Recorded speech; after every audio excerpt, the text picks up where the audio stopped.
What was the last thing you said to someone before they died? 1. It's okay, camper. Mama and Dada get sick too. You are being very brave. Now get some sleep.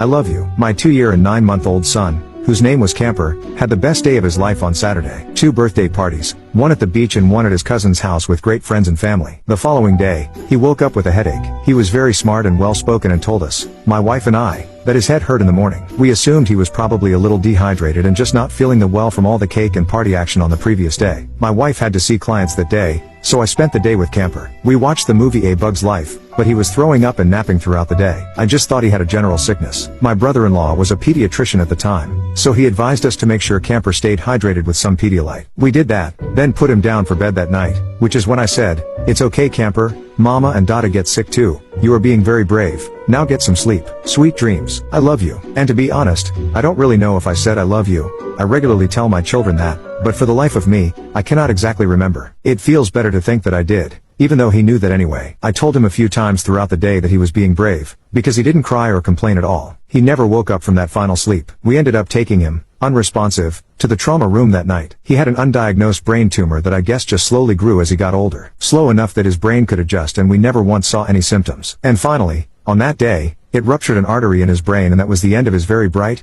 very full, very short life. 2. I will never forget the last thing I said to my daughter before she died. I was tired after working, so I decided to lay down to watch the evening news. My daughter had just finished eating the dinner I cooked. She had epilepsy and was experiencing frequent grand mal seizures, but every time I would call the paramedics, they would tell me just don't let her hurt herself. Anyway, I told her to go lay in my bed and watch Friends, which was one of her favorite shows. She called out to me, Mommy, Alice Cooper is on Friends. I told her I was too tired to get up. When I got up to see what she was watching a few minutes later, I found her dead. To this day, I will always regret not going in there when she told me that. My brother told me it was probably better that I wasn't there when she had her final seizure. The doctor swore to me she wouldn't die from her seizures. I asked the coroner what caused her to die, and he told me heart failure due to the extreme nature and frequency of her seizures. My last words to her will be something I will never forget, nor will the last words she spoke to me be either. To think of her all the time. I have not been able to bring myself to get rid of most of her things. They are all I have left of her. I even have clippings of her hair. She was my only child. She was my Roxanne. 3. My incredible wife was just days away from dying of brain cancer as she lay in her hospice bed with her eyes closed. She had been largely non-responsive the previous 9 days, not answering questions posed to her, and when she was awake, just staring into space. It was late, around 10:00 p.m., and it was just she and I in her room. I asked her, may I kiss you? And she responded with a whisper that I was not expecting.